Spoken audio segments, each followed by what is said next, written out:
धोरण 6 विषय हिंदी इकाई दूसरा एक जगत एक लोक। आगे के वीडियो में काव्यगान और काव्य का भावार्थ अभ्यास पाठ पेज नंबर 7। निम्नलिखित प्रश्नों के उत्तर दीजिए। एक जगत एक लोक ऐसा कवि ने क्यों कहा है? यह सारा संसार एक मानव लोक है, एक चंद्रमा है, संसार में अपनी चांदनी फैलाता है, एक ही सूर्य है, सारे संसार को प्रकाशित करता है। दुनिया के सभी लोग एक ही धरती पर एक ही आसमान के नीचे रहते हैं।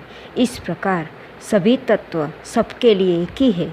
इसीलिए एक रक्त का अर्थ समझाइए कि मनुष्य चाहे किसी भी जाति का हो, किसी भी देश का हो, किसी भी धर्म का हो, पर उसका रक्त का रंग तो लाल ही है। तो रक्त के रंग की समानता साबित होती है। पूरी मानव जाति एक ही है, भले रूप रंग भाषा सभी भिन्न भिन्न है। प्रश्न नंबर 3, हमारा धर्म क्या होना चाहिए? सबकी प्रगति हो, सबको न्याय मिले और सबको मानवता की रक्षा हो, यही हमारा धर्म होना चाहिए। प्रश्न नंबर 4, हमारा जीवन सुख दुख एक कहानी ऐसा कवि ने क्यों कहा है? तो सभी मनुष्य के जीवन में सुख के दिन आते हैं, दुख के दिन भी आते हैं। सुख और दुख चढ़ती और पड़ती अगर ना हो तो जीवन जीने क्या अर्थ ही नहीं है। तो जीवन बारी बारी सुख दुख आते रहते हैं, इसीलिए कवि ने कहा है। पेज नंबर 9 के प्रश्न देखें। इस काव्य में प्रकृति के कौन कौन से तत्व है?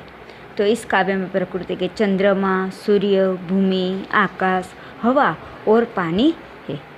काव्य का शीर्षक एक जगत एक लोक क्यों रखा हुआ है? कि पूरे विश्व में चंद्र एक है, सूर्य एक ही प्रकाश देता है, हवा एक है, पानी एक है, सुख और दुख समान है। सभी मनुष्य का शरीर हाड़ मांस रुधिर रक्त से बना हुआ है।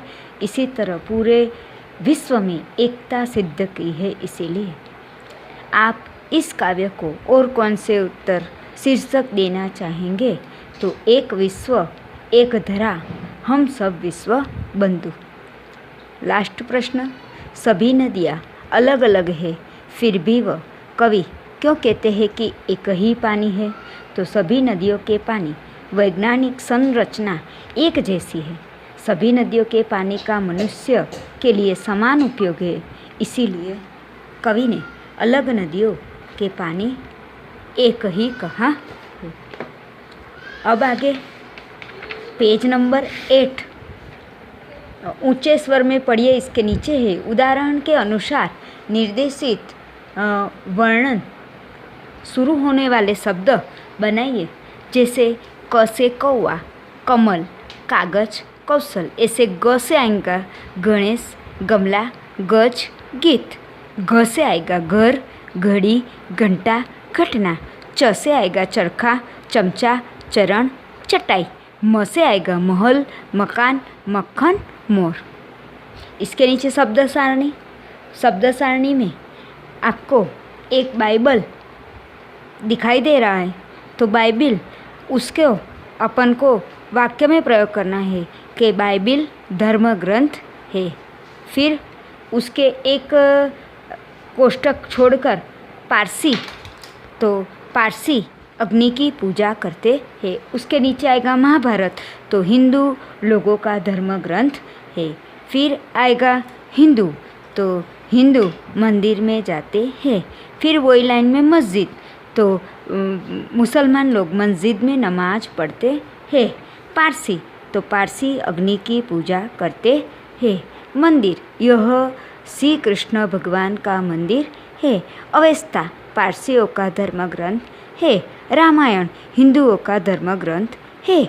मुस्लिमों का लोगों का त्यौहार है। साईं एक महान संत है। गुरु ग्रंथ साहिब सिखों का धर्म ग्रंथ है। सिख गुरुद्वारे में जाते हैं। अब पेज नंबर 9 शब्द और विलोम। विलोम यानी विरोधी।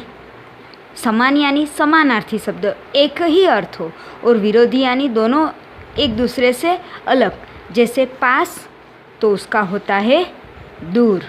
फिर है शुभ अशुभ, चेतन जड़, जीवन मृत्यु, स्वामी दास, प्रकाश अंधकार। तो ये विलोम शब्द। फिर उसके उदाहरण दिया हुआ कि मेरे घर के पास मीना का घर है, मीना का घर मेरे से दूर नहीं है। तो अपन को तो ये कोष्टक बनाकर इसके पास विलोम शब्द और शब्द लिखना है। उसके नीचे उदाहरण के अनुसार समान प्रास वाले शब्द बनाकर लिखिए। जैसे कि आना तो जाना, इसके साथ ही आएगा सुनकर तो आएगा उसका पढ़कर, मेहरबान तो बागबान, सेठानी तो जेठानी जैसे शब्द एक ही इसमें से ही ढूंढकर बनाने हैं। और निम्नलिखित भाव दर्शाने वाली काव्य पंक्तियाँ लिखिए।